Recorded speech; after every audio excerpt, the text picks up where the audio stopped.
salesman background or a small business background. Sam, you're a ex-teacher, I believe. Correct. In your background. So how have those things kind of transitioned into the business today, and kind of what are the flow and effects they've had?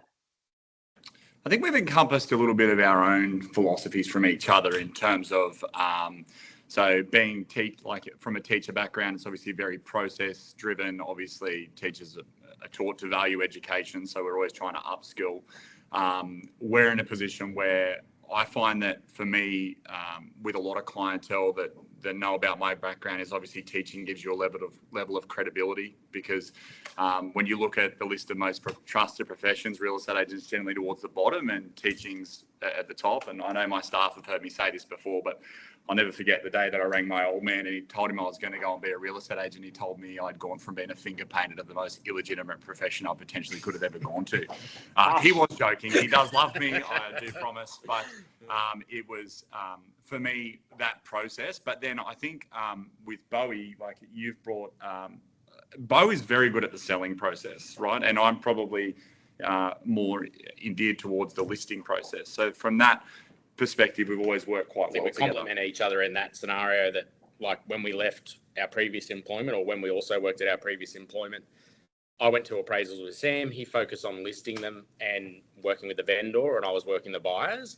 And I think it allowed us to grow to a point where we could transact a lot more property than what we probably could have, whether it was just ourselves on our own. So yeah, brilliant. I'm interested, Beau, so you used car salesman, real estate agent, greyhound trainer. I think you've ticked all the boxes. I think the last one, which we often joke about and we speak, is the only one in that bottom four is a sex worker. So I'm looking forward to make the next iteration of you. He has made the odd pass. I'll be honest. I think I've been reasonably successful at all three that you've mentioned. I don't know if the fourth's an option for me.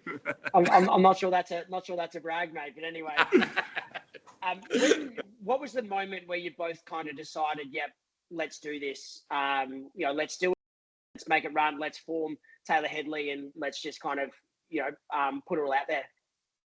Probably about 1.5 years, 2 years before we did it. And I think Dan talks about that a lot. People procrastinate, and we definitely procrastinated. It's always, next 6 months is the best time to do it, but that keeps getting delayed. I think, towards the end of our tenure at our previous employment, we very much knew, and I'm sure everyone can sympathise that has started their own business with UrbanX, that when you leave your previous employer, and the instant way that they tend to react when you leave only makes your decision easier for you. Obviously there tends to be a bit of a blame game. It goes from being friends and obviously a money-making exercise to being the enemy very, very quickly.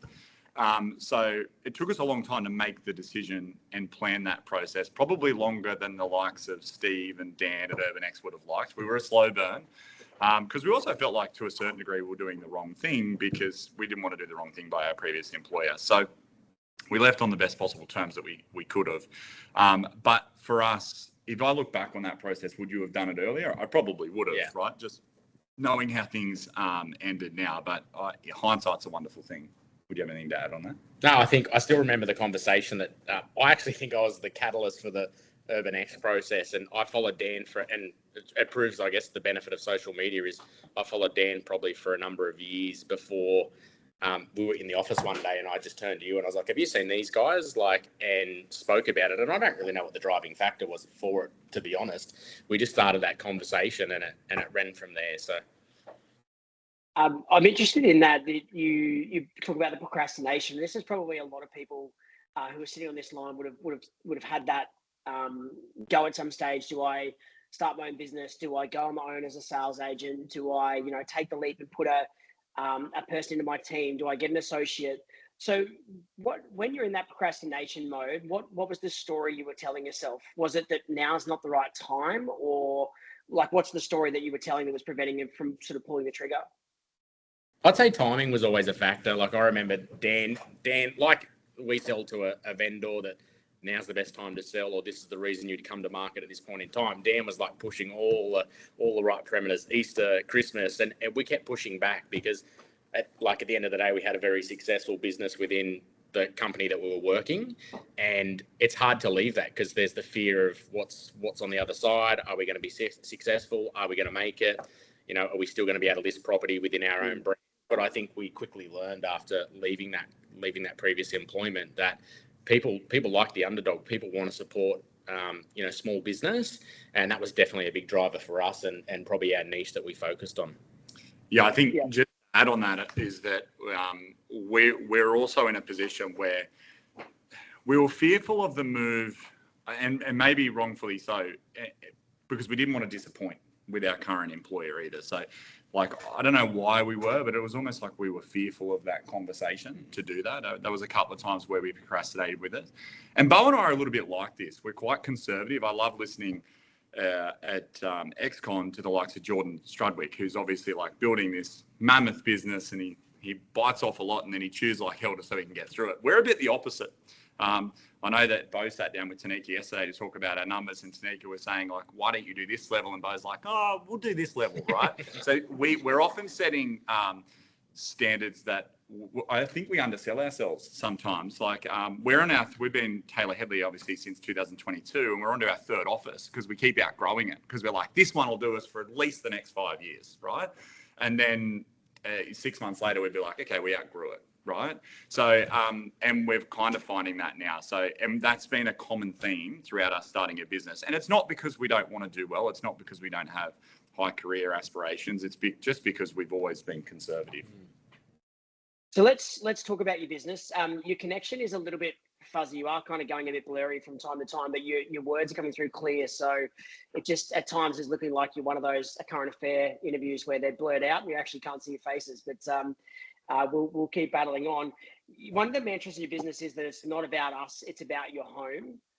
How do you actually walk the walk on that and bring that into day-to-day life and existence on the listings that you have, as opposed to just being a nice tagline that sounds pretty good but doesn't actually mean a whole lot? I can kick that off by saying it's actually something that Sam instilled in me. The employment I come from before I worked with Sam, the focus was prospect, like hours of day prospecting, and then worry about servicing the clients and the listings that you've got in the afternoon. And when I started working with Sam, his focus was always, if we do the right thing by the clients we're currently got, that will bring us business, much more business than prospecting ever will.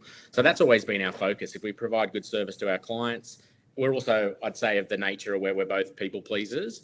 So we look like it's not just about a commission. I don't know, a lot of people probably say that, but it's not just about a commission for us. We get as much enjoyment about seeing someone get a really good result, plus also us achieving, really good sale prices as well.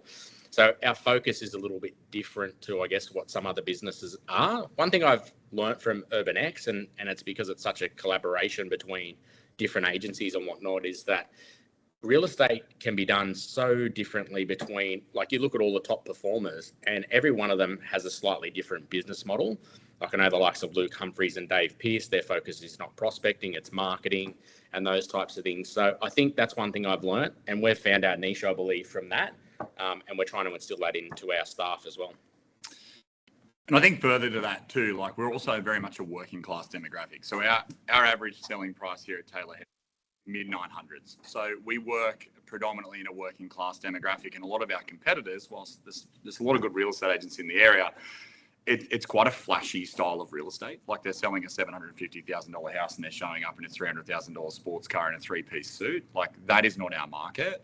And we talk about that without obviously speaking specifically about other agencies, we talk about that in our listing presentation about relatability. And it seems to be a big thing that we have with our marketplace, because I don't mind if someone doesn't want to buy a house, but the aim for our business was always along, it's not about us, it's about your home. But the second thing that we've always tried to instill within our staff is to leave a positive impression on anybody that you speak with, right? And that's as simple as, I want someone to ring me about a price inquiry on a property. When they get off that phone call, it's my hope that they're going to look at that phone call or reflect on it and go, I really like that guy. He was knowledgeable. He wasn't pushy. Because as soon as you start to build that trust, that's where the negotiation begins. Even if that person doesn't go and buy a property for us, for often 2 to 3 years down the track, if their engagements with you to that date have all been positive, it makes that negotiation process far easier. And we use this in a lot of our presentations, because a lot of our competing agencies will do auctions and the lead agent will show up on the auction day. And it's almost, and I know you're obviously a very big auction advocate, so I've got to be mindful what I say in front of Justin here, but we also like the auction process. but it's like the lead agent shows up on auction day and tries to bully somebody into a result. Whereas if you manage to build rapport and establish trust, that's going to be a far easier process throughout that campaign, or even if it's private treaty. Yeah. Just two things that struck me there. So I was remembering Ollie Lavers, who spoke at XCon, who was unbelievable. I thought no vest will be appearing in Newcastle anytime soon. You won't be rocking the three-piecer with a vest. Look, to be honest, if I look like Ollie, I'd probably wear whatever I want, right? But if I look like Ollie, I'd be shirtless. But yeah, I understand your point. Sorry, you go. I think probably the tagline, it's not about us, it's about your home. It's like, we understand where our position sits on the appearance ladder, and we're a sub 3, right? So that was probably a strategic move. Luckily, we've got a few people in the office that build our reputation up now. But. The other thing I was thinking about was Phil Harris spoke, and he spoke about Tom Hector, and I had the pleasure of interviewing Tom on Monday for a conversation that we're getting recorded, and Tom is the most avid, fanatical prospector that I've ever seen. He believes that's the heartbeat of his business. Prospecting is what makes the world go round, chasing new business. And it's interesting you say there that there's different ways you can approach this. It's not one size fits all, or this is the right way and that's the wrong way. So how do you balance that? Because we all are in the hunt for new business, whether we do it in whatever means. Or so how do you guys generally source your business? I'm assuming referrals will be a large part of that. But is there any other activities you undertake outside of those that kind of create the business opportunity for you? I think it's important to note we're very different now to when we started. So I often reflect on the time that I started in real estate, and I was like a very strategic prospector in terms of my area. It was more door knocking because the core records in RP data and the like were quite inaccurate. So I did a lot of door knocking in my area, and the area has grown a lot. But at that time, there was about 3,000 homes in the particular suburb that I was chasing, and I managed to door knock every single one of those homes. And what probably helped me a lot was, and I reflect on this, is that I actually wasn't very successful in the first 6 months. I wasn't great at booking appraisals. In fact, I often reflect on it that I used to have to ring my wife, because once again, it's a working class demographic. It's full of miners. I would ring my wife at like 6 o'clock on a Monday night and say, "Hey, darling, can you come pick me up?" Right? And she's like, "Why do I need to pick you up?" Because I'm like, I've been walking around Cameron Park knocking on doors and I'm like 8 beers deep, right? Because I would be chatting to someone on their front door and the bloke would be like, "Do you want a beer?" And I'd be like, "Yeah, no worries, have a beer." So we'd have a beer and we'd talk about his, VF SS Holden Commodore in his shed, right? And we wouldn't talk about real estate. But where people look at that and go, that's average prospecting because you booked no appraisals, you didn't have any connection. But the truth is now they have paid dividends. They're the people that ring me now and go, so-and-so, the agent's across the street. I can't stand that guy. As soon as he leaves, I'm going to go door knock him and I'm going to tell them that they need to use you. And then sure enough, 24 hours later, I get a phone call and they're like, "Oh, our neighbours have said that we have to use you." Right? And it was about building good relationships within your marketplace and trying to find those circles of influence, right? So we've all got them in our neighborhoods. There's people there that have power, that know everybody. They're the people that you want to get involved with. So some of the things that we looked at to try and do different from a prospecting standard when I first started was, rather than just pump the letterbox drops, pump the cold call, which, don't get me wrong, there is definitely a need for that, is I started a local business network. So there was no BNI where I was when I first started. So I reached out to all the local businesses that I could find in Cameron Park. And I used to put on an event every, I think it was Thursday morning, and I'd take them down, I'd give them free coffees, and I'd have a guest speaker. And I was lucky enough that the last school I worked at was an independent school and they had a lot of high profile parents. So I actually went back to some of those people and asked if they would come and speak. So I had some like fairly high profile people in Newcastle that would come and spend a half an hour of their day. And what that did was that it built my own network of people that I could use. So like pest and buildings, inspectors, solicitors, all those people. And they all become advocates for me because I was putting this event on so that they would just start to refer. And now I would say that, like, it's probably not what Dan wants to hear, but we don't prospect. Not Beau and I. Our staff are very, very good at it, and we're teaching them the ways that we started. But I feel like if you want to build sustainability in business, you can. And when I say we don't prospect, we don't do a lot of independent prospecting ourselves. We chase listings. However, we don't actually have allocated prospecting time where we're cold calling an area or, chasing people within our core area. And I think there's multiple philosophies on how you can do real estate. One is the old, book. Here's the phone book, or nowadays ID for me. Here's a desk. Start making calls. But I think the more modern way that people come in or should come into real estate, if anybody asks me for advice on how I would go into real estate if I was starting again today, is I would find the best local agent within the area where you want to work, and I would try and get a job within their EBU, because my road to real estate, and I'm the first to put my hand up to say the first 2 years of real estate for me was tough. Like I considered getting out of real estate multiple times, and I was fortunate to latch onto this guy. But he makes a comment that I'm probably the only sales associate with my name on the door. So I promise everybody I'm actually not that bad. He's not a good guy, to be honest. But what I noticed from being in a position that I could work within Sam's EBU is I put myself in a position where I effectively believe I made myself irreplaceable to Sam, because I added value to him by being able to sell listings. And from that, 2 and 3 years down the track, I'm in a position now where people call me because I've had a relationship with them. I've sold them the house, and that's then allowed me to create my own database of past clients by utilizing the high volume that Sam was doing when I started within his team. So I'm guessing that Newcastle, Lake Macquarie area is no different to the rest of the Southern Hemisphere, that you've got buyers that don't really want to pay market value on properties. You've got sellers that want to achieve more than their property is likely to achieve. How do you balance that?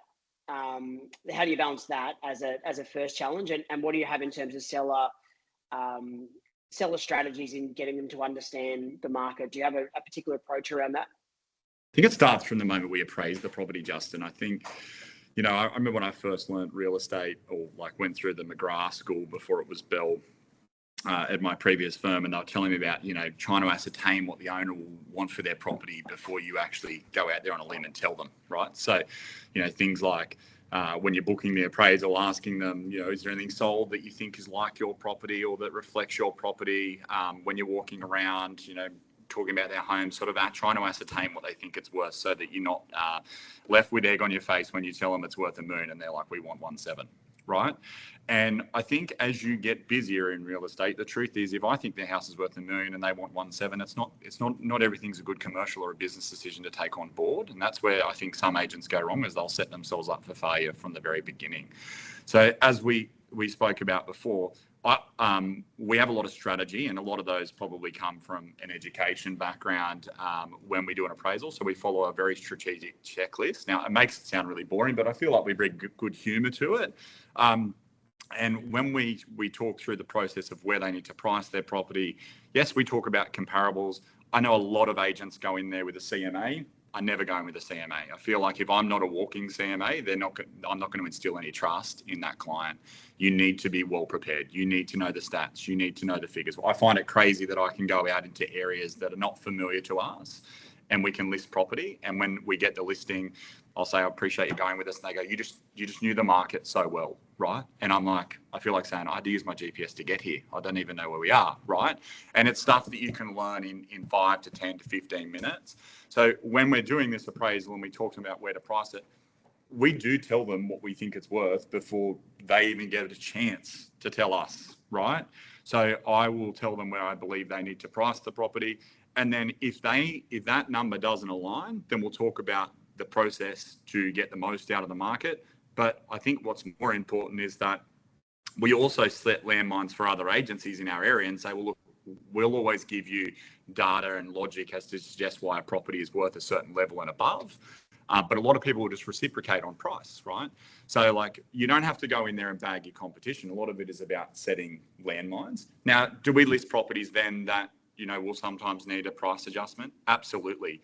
But I feel as though that if you have constant communication, so with our vendor reporting, with our WhatsApp groups that are on a daily occurrence, our EBU runs very efficiently with the details that go into those reports. If you leave that vendor with no other objection as to price, often they nearly come to that decision on their own, right? So we're not afraid of a tough conversation, but if you leave a listing for 2 to 3 weeks and you've done next to nothing, and then you ask for a price reduction, you're blaming the agent, right? But if they can't blame the agent and they can't blame the market because they've got pricing feedback from people that are genuine buyers that are going through and trying to ascertain that using dialogue, like, if negotiations are at 1.2 million, would you want to be contacted? Well, the answer is no. Okay, well, they don't see value at 1.2 million and above. Trying to ascertain that information. If you then go into that conversation, which we have vendor meetings when necessary, we're probably a bit guilty of that. We should be doing them more frequently. We tend to do it when there's just bad news, right? Just because you get busy. But the conversations for us don't tend to be that challenging. I think we're pretty fortunate in our market too. I know there's different markets all around the whole of Australia, but being so close to Sydney, I would say 80% of our stock is quite easy to sell and 20% of it is a little bit more difficult. But the way we combat that is level of communication, also having a process. So when we go into that listing appointment, it's not just we're going to throw it on the market. This is what's going to, we'll have our first open home and then we'll see how we go.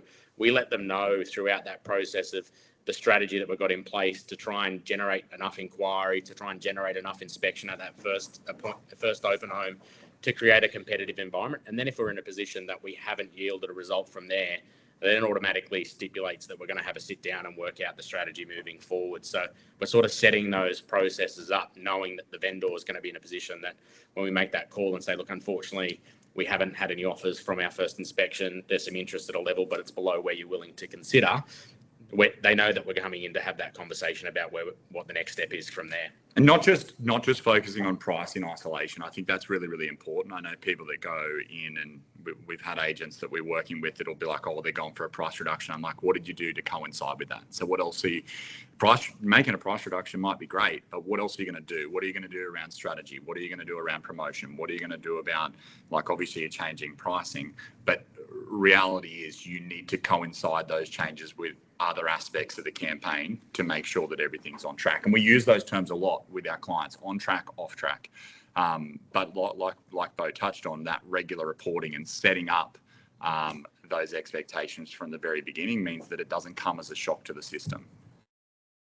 If you have a listing that's been off track for a long period of time, the seller refuses steadfastly to make any adjustments, is it one that you would walk away from, or do you carry it in the hope and the opportunity that it may create something further down the line?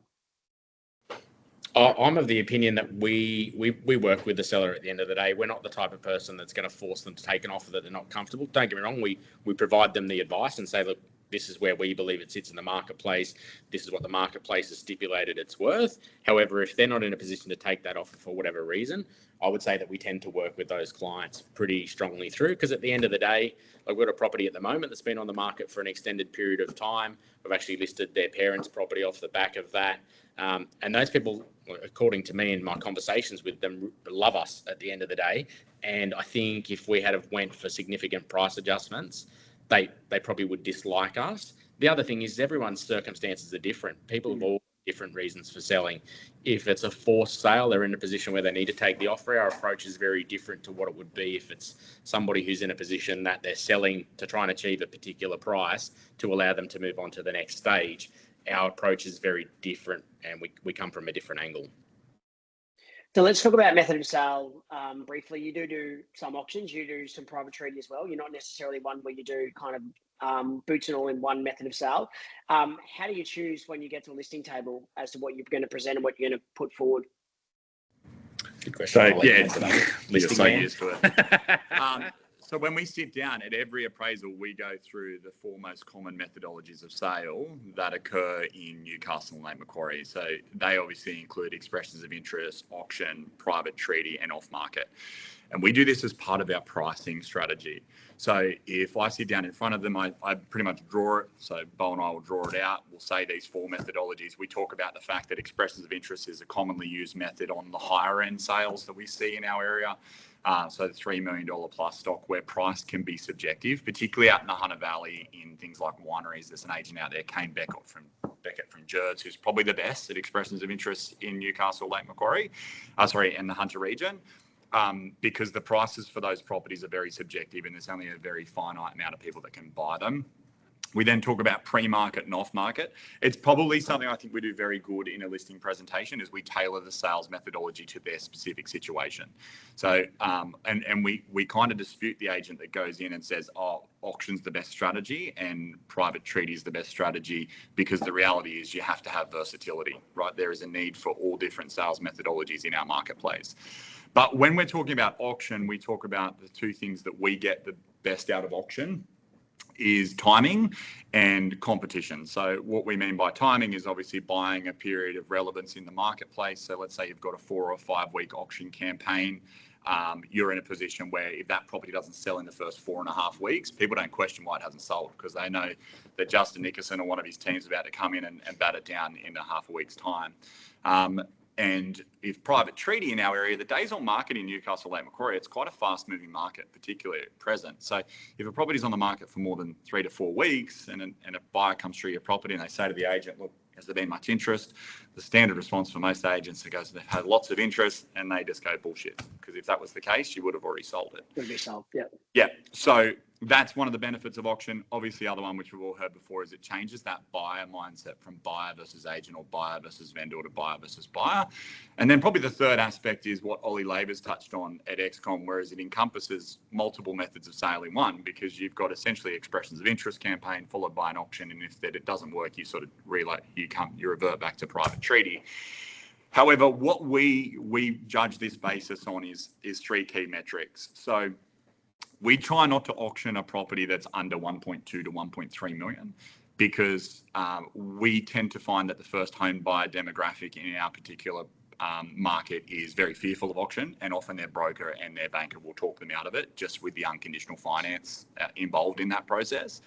2, we want to be dealing with people that have bought and sold before, because we love that level of confidence. We want a high level of fear of missing out in the home. And then probably the third thing is you need to be working with a demographic that's used to it, right? So, Thompson and Clark, who work in the Hunter Valley, who are part of UrbanX, obviously incredibly successful. I would find that you wouldn't see Reece doing too many auctions, and I'm completely agree with that, because out there's very few auctions. People would be very fearful of the process and unknown, and you've got to teach them that process. Whereas in somewhere like Brisbane, where you are, Justin, obviously auctions are quite prevalent. So we then talk, and I won't go into too much depth about this, but we talk with every single client about how to bring those 2 key attributes of competition and time to a private treaty campaign. And that means buying time in the marketplace. We once again, we dispute the agent that puts a property on. You pay $4,500 for a marketing campaign. They put it on Friday, they sell it on a Saturday, and then they beat their chest and say they sold it in 24 hours. That's not how we do real estate, right? We ideally want to sell our properties in the first 4 to 5 weeks on market, but we have a strict rule that we try not to sell them in the first week, because we need to let that marketing camp marinate and build competitive tension, interest, and suspense. And we've got a very strategic way of doing that. And then we also talk to the client, and I'm sure everybody here does this, about what a negotiation would look like in a private treaty to try and mimic the benefits of auction being a competitive environment. And that role play is actually quite fun in a listing presentation, but often we do that and people go, oh, no one's ever told us how to do that before. And you can see it when they resonate with it. They don't always resonate with it, but when they resonate with it, you can actually see it. You're like, okay, we're going to get this listing, because it's probably the biggest thing that makes a difference when you talk about a strategy, how you're going to respond to a buyer and still be very respectful and diplomatic. The seller often looks at it in that process and will be like, okay, we know that these guys are going to look after us because they've talked about the communication, but we also know how they're going to handle the buyers with integrity and leverage as much as they can for us. You made a comment there. I've never heard this before, but I want you just to expand on it briefly if you can, where you said it changes from buyer versus agent or vendor to buyer versus buyer. Yeah. So just because, how many times has anyone seen I actually rang a real estate agent yesterday on behalf of a client, and I made an offer. It's a private treaty property. It's been on the market for 19 days, right? So I wouldn't say that property has just hit the market. So the guide on it is 1.2 million. She pretty much told me that there was no offers on it. And my client's prepared to pay 1.2 million on this particular property. Like, I won't say it. She's not a member of UrbanX, so I can say it in here. My client's prepared to pay 1.2, but I'm obviously doing the best for my client. My client made an offer of $1.50 million. They then made it an offer 10 minutes later at 1-1, and they're just jumping really quick. But I'm like, guys, let me handle this. The seller, the selling agent, just so everyone's aware, is absolutely lovely. Like this, she's very ethical. But I made an offer on that property, and she said, my owners won't take that. My owners won't take that. They wouldn't take that. There's no other offers, but the owners wouldn't take that. To me, that is just painting your owner as the villain, right? Mm. You are creating this mindset where it's buyer versus owner. So as a buyer, I look at that and go, well, your owner's greedy, right? And then they look at the buyer and they'll go, well, the buyer's tight. What we try and generate and what an auction does really well is that when people are bidding against each other, it creates social proof. And because it resonates with our market, we often use an analogy around a Toyota. Like, you know, people go and pay $150,000 or $160,000 for a Land Cruiser and they wait 2 years for one. Are they worth that much? Probably not. But because other people are prepared to pay for it, there's social proof in what that value is. And if you create a competitive environment, whether it be via private treaty or auction, where buyers can see that other people want it, it's human nature. People want what other people want. And we definitely talk about this in listing presentations, but we also very much model this in a negotiation. So trying to, I guess you would say, instill, without fabricating offers, etc., but trying to instill that they're not the only ones that want to buy it. They're not the only ones that see value in it. If you do that, it gives them comfort that the product is actually worth it. I really like that, and I like that analogy around the Land Cruiser as well, because it is true, right? But people will wait an extended period of time to get one, and the longer you have to wait, sometimes the more it actually makes you want it, right? It's like the restaurant of the or the reservation at the fancy restaurant as well. Not that you guys have any of those in Newcastle, but I guess maybe Hungry Jack's or something might be the best analogy we can use for down there.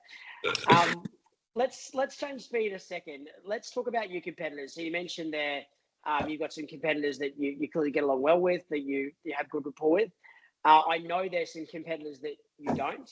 I won't mention names because I know the name will maybe fire you up and inflame you a little bit. But how do you deal with a competitor that not only, I guess, is someone that's kind of a bit of a thorn in your foot, so to speak, but someone that is probably doing things that are damaging or deliberately trying to kind of derail your career at the same point of grow their own? I'll let you start on this because I'm not in the firing line. So yeah. I would say... Look at Sam take a drink of water just to calm down a little bit. See that? Notice that? It's actually vodka. It's getting serious. Loosen that top collar. So I would say this, like at the end of the day, and probably no one on this chat wants to hear this, but real estate agents aren't the most respected people. I think we've already touched on that a couple of times throughout the day. But one thing I find, especially the competitor you're talking about, is quite boisterous and quite loud about their thoughts on us. And I actually think we use that to our advantage by not leading into it. So I was listening to a Josh Fegan thing the other day, and it was a really good line. They were talking about real estate trainers. It was talking to one of his staff members, and the staff member said, what are you going to do? What's Josh going to do for me better than this person can do? And Josh's staff member responded to that by saying, well, at the end of the day, I've never used that person's services, so I can't comment on it. But what I can show you is what your situation is and how we can best help you. And I think that that's always been our approach. We actually don't lead into the conversation. And when that happens, like I think we've all got agents within our area that probably go out and take dirty tactics and try and bag you and say that you have a bad process or you're not a good agent. But if you don't lead into that conversation and the people are genuine, I think they see through it straight away. Like everyone knows someone out there that's got a big mouth and talks garbage about other people. And realistically, I think if you show your weight throughout that listing appointment, I actually think it's probably been to our benefit rather than to our detriment that person goes out there and says what they say. Sam, anything to add? I knew it was coming. I'm going to take the Suzanne Hibbard approach and say just F those mother. No, I'm just kidding. I'm joking. I think probably to touch on, I don't think there's too many agents out there that get along with as many agents as we do. And I can imagine that if anyone from like WLS or that on there, they're probably laughing at the moment because most people know about this particular feud. But it's not a feud. It's a one-sided feud. It's the only agency I would say that we don't get along with. We actually are an advocate for real estate agents. Like I was chatting the other day with Kathleen, Matt and Lassie, Reese as well. So the more that we can get along, the more you grow your database. Once again, we talk about it in a listing presentation. I say, like, it's in my best interest to get along with other real estate agents because it's going to benefit you on the buying side, because I can liaise with others. They respect me. And when I go up against this particular agency, that then puts it in a position that it's very clear to the client that they are very much one-sided, right? I commonly cop a question, and we all do in real estate, is what makes you better than every other real estate agent? And our answer for that is quite simple, is that I think the moment you believe we've got a very good process, and I'm going to talk to you about why we have a good process, but the moment that you believe you're the best in the industry or the best in the area is the moment that you lose touch with your market. People want someone who's humble. People want to work with somebody who has relatability. And the moment that you beat on your chest, like we touched on before, and tell them how good you are, they start to, I guess you would say, pull back from that. The guys in here laugh because I often use a line that you told me, Justin, ages ago, when people say, like, what makes you good at your job? And you say, quite simply, my job is to find and ascertain an emotional buyer on your property and put them in a position where they might lose it. Right. And I copied that one out of your playbook. He loved that too. He loved that. Yeah. So keep putting shit on Newcastle and we're coming for you next. But the thing is, we don't engage on it, but we do plant landmines, right? And I think Ollie touched on this as well. So talk about, like, we'll be like, look, this is how we do it. We do find that some of our competitors do this, but it's a weaker strategy for these reasons. And the other thing that we're not very good at is closing on the spot. And I wouldn't say not very good at, we don't try. I do not close on the spot. I don't have the time to fill out the agency agreement. Well, that's at least the way I feel. People will say that's bullshit, but we don't feel like we have the time. But there's something about when you leave with confidence, when you make them feel comfortable, when you tell them from the moment we start the appraisal, I say, look, you guys don't have to be worried about anything today. We're not signing anything. I don't even have anything for you to sign. Today it's not about obligation. It's not about pressure. It's about giving you an education on what's going to get you to the best spot moving forward. And sometimes that's telling them not to sell, right? Sometimes that's telling them hold on for these reasons for the next 2 years, and then we'll transition to here. Because if you give people that honesty and advice, and they can see that you genuinely care about their situation, we often get them call us back when they tell us to go ahead, or when I've rang them to go ahead. And they'll say, we had so-and-so, the agent, through, and he did exactly all the things you said that weak agents do, right? And he also bagged this. People want you to engage in a scandal. That happens a lot, right? Like, we'll go through someone's house and they go, oh, they said that, this about you. And my old sales trainer taught me this. It's very like, I would just look at them and go, that's interesting, isn't it? Right? And then we just move on, because we just try and stick to what we're doing. And I feel like anyone that's in this Urban X platform is probably very much a similar way, because I don't know too many agents that bag and berate others that are overly successful, right? And would be capable of running their own business. Particularly now, there's a changing of the guard. We get along a lot better with our competitors than what I feel like people did 20 and 30 years ago. So, Sam, very quickly, tell us something about Beau that we wouldn't know already. Well, I told you he's a greyhound trainer, so that's that. What wouldn't you know about Bowie? Yeah, I liked before how he started lecturing us about how real estate agents aren't liked, which is pretty good coming from an ex-used car salesman / greyhound trainer. But yeah.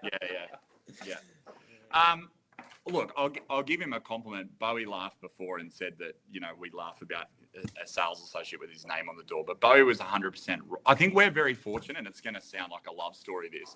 I think Bowie and I are very fortunate that we have each other, right? Like, and I've seen business partners. I was warned against going into a business partnership. People pretty much warned us. They're like, don't do it.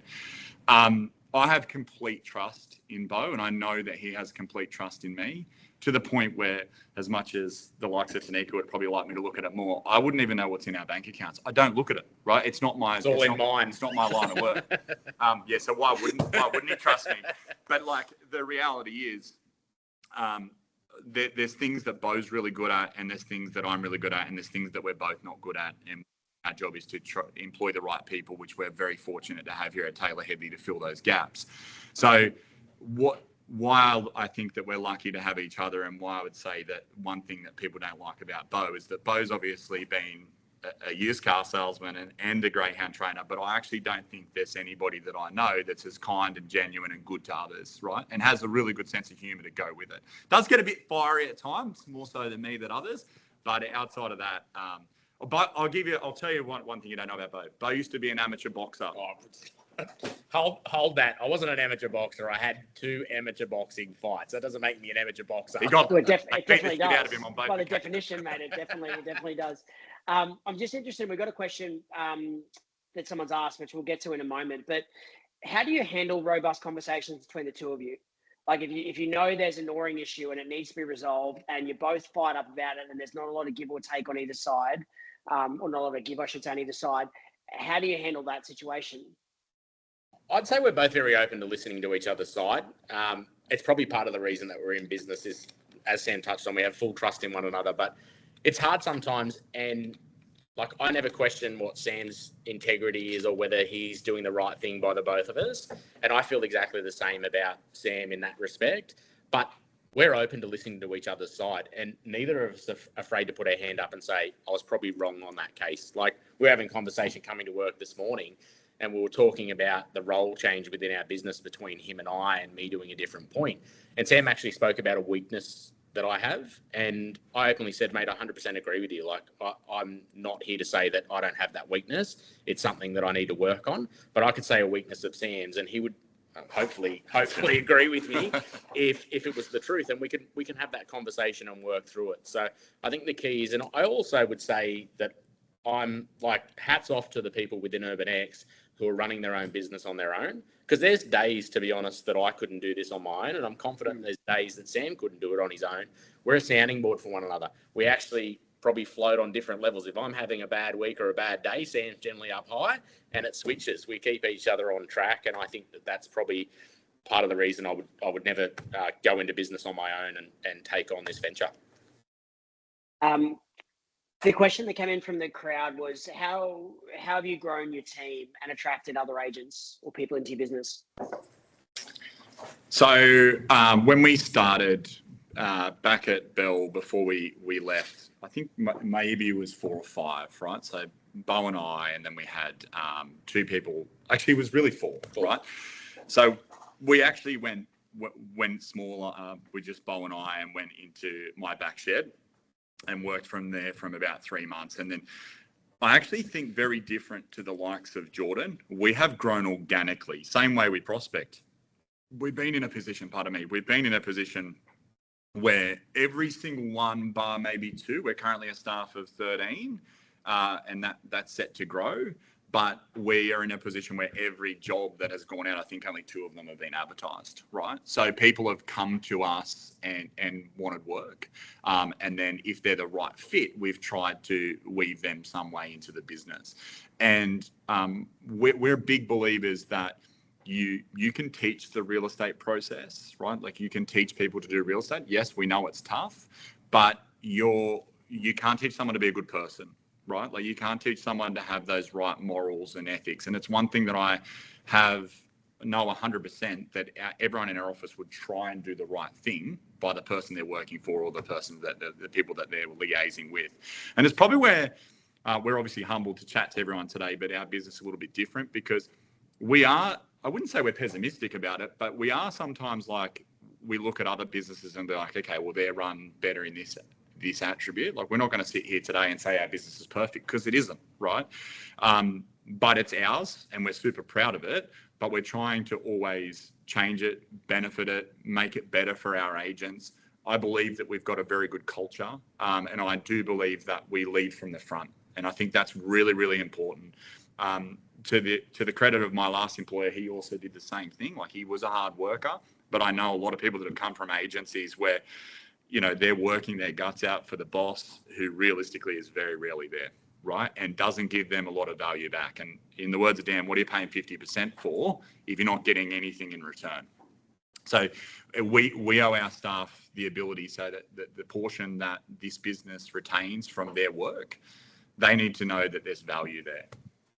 And I think, like, we're only 3 years in, and I like to think we're sitting here in 20 years' time and still talking the same as what we are now. But culture's easy, I believe, when you're in the process of making sure that the staff members that you are looking to bring within the team have the same ethical compass that the rest of the staff have. Because at the end of the day, throughout every employee that we've employed, they're always in a position that they slot straight into the team. Like we've got 2 new members that have been here. One's been a little bit over 3 months and one not far behind. But within weeks, we knew that they were the right fit straight away. They slotted straight in. And I think that comes down to the vetting process. We meet with them multiple times. We make sure that we're all aligned and everyone's on the same page. And then culture just becomes a positive outcome off the back of that. It's very simple, but Jordan touched on it probably the best way is that at XCon when he was talking about, the gentleman rang and was like, you just care, right? You just care about us. Now, I'm not saying we're Mother Teresa by any means, but by the same token, we do care about our staff. Like if they come with a problem, if they're having a personal issue, whatever it is, we would always hear that and we would always facilitate the support that they need. We hear stories, and I know some of stories are fabricated as well, but outside of other agencies, and we just can't believe the level of people love someone when they're making them money, and then the moment they stop making them money, it's like that situation changed, and we've definitely seen that. I feel like if you do the right thing by people, if you care about people, if you do a good job, same comes back to listing, if you grow your business organically, the money will come. The money is a byproduct of success, and money doesn't necessarily mean success. If you're successful in terms of you're very good at your job, you run a good business, you have great culture, the money just becomes a byproduct of that. So last thing to finish, I thought we'll just have a bit of fun to finish off with. I'm going to ask you a series of questions. I want you to point to either yourself or the other person if they're the correct person for the answer of this question, and we'll see if you guys are in as much alignment as you. Got to close our eyes. Say that you are. Actually, well, that's a good idea. He That's touched a on it great before, so idea, he's a Beau. sales associate, so I just flick everything to him. That's a great idea, Beau. Let's close your eyes. That's actually a really good idea. Thank you. God. All right. First question is, who is the first in the office? Oh, It changed because Beau's had a baby, so I'm going to say me. it used Right, to be. in agreement with Sam. Thank you. Who's the last to leave? Oh. Sam. Okay. This is not looking good for me. Can we go? No. Can we try something different? Who eats a healthier lunch? Oh, Can I do the middle? Because we're both we horrendous. suck. Okay. All right. You're not supposed to talk because that then influences our sorry. answer. But anyway, who would run a faster 100 meters? Ooh. Oh, we might have to have a runoff here. I've got him on Okay. 100. He's got me anywhere past that. Okay. All right. Who'd be quicker to fire up? Okay. In agreement on that one. I'll ask you a question I know the answer to. Who's better on a go-kart? I've heard, Sam, you are quite the go-kart wizard. He is. Yep. It claimed to fame quickly. Remember I said if you're good at something, just stay humble, so I'll just be quiet. You asked one about me, but one of his claims to fame is that when he was younger, he actually beat Daniel Ricciardo in a go-kart. The truth of that story is that Daniel Ricciardo was actually run off the track and couldn't finish, so I don't know if you class that as winning or not. And he was 4 years old. But anyway, Yeah. A win's a win. In the words of Okay. Ricky Bobby Eden, if you ain't first, you're last. Two left. Close your eyes. Two left. Who's a better cook? Oh, he's... Oh, might have to have a cook-off. You both nominate the other person. And very last one. If things got a bit heated in the office and you had to have a wrestle in the back of the office to settle it, who'd win? Can you throw punches? No punches, just wrestling. Just grappling. He's gangly, you'd have me. Okay. Lads, thank you so much. I'll leave actually with one last question, if you don't mind, if we ask, because I'm interested in your independent answers on this. If we're sitting here in 5 years, what would success look like to you? This is actually, I would say this is one of our worst attributes that Sam and I have, is we're not goal setters. We never have been. We always shoot quite low. We're never focused on how many staff members we have, how much GCI we write. I like to think that we're more focused on creating the right lifestyle for ourselves, but also helping our staff get to where they want to get to. And we have this conversation with our staff all the time. Success in real estate is not about how much GCI you write. Some people might want to write 1 million. Some people might want to write 2 million. Some people have a focus on having a little bit of work-life balance, earning a good income. And if those people are good for culture, we're happy to have them on board. So I would say success for us wouldn't be based around GCI or a number of staff, but having the same collective culture that we have now and the same respect that we have for one another, and that everybody's happy. It's a very nice answer. He's just different. Money. No, I'm just kidding. Yeah. No, I would agree. I think what we have at present is something that, as our business grows, I'd like to retain, and that's the fact that Cameron Park is my core suburb that I do a lot of work in. We sell anywhere from 50, 60 properties there a year, and I feel like I can walk into Cameron Park Plaza because that's pretty much all that's there. But Cameron Park Plaza, and I feel like I can walk through that, and people are like, "Hey Sam, how are you?" I don't feel like there might be a few, but I don't feel like there's too many people in there that go, "I hate that guy. He's a dickhead. He gazumped me on a house. He did this. He did that." I'd love to still be successful, grow others so that they've got the same lifestyle that we have. Obviously, we would say that we want a little bit more work-life balance, but I still want to be able to do that. I still want to be able to walk through my core marketplace and see that I'm respected, right? And that our business is respected.